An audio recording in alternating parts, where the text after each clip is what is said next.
বিসমিল্লাহির রহমানির রহিম। শুরু করতেছি মহান সৃষ্টিকর্তার নামে, যিনি পরম করুণাময় ও অত্যন্ত দয়ালু। আজকে দেখতে পাচ্ছেন আমরা 29 রমাদান, আজকে মনে হয় শেষ ইফতার। সবাই দেখতেই পাচ্ছেন আমরা আজকে আমাদের মুরাদপুর মানব কল্যাণ সংগঠনের থেকে আমরা ইফতারের আয়োজন করছি। সবাই আমাদের জন্য দোয়া করবেন যাতে আমরা বহুদূর এগিয়ে যেতে পারি।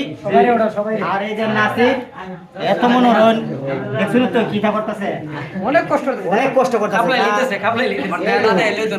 ওই যে নাসির অন্ধকার অন্ধকার খালা মানুষ তো ওই দিন আমরা সুন্দর ভাই ওখানকালে আইছে। সবাই আমাদের জন্য দোয়া করবেন আমরা যাতে এই মানব কল্যাণ যুব সংগঠন নিয়ে এগিয়ে যেতে পারি। আর ওই এই সিয়াম 29টা তারাবি পড়ছে, 29টা তারাবির মধ্যে একদিনও সুন্দর করে নামাজ পড়ছে না, খালি তালিবেলি করছে। সবাই দোয়া করবেন। আসসালামু আলাইকুম।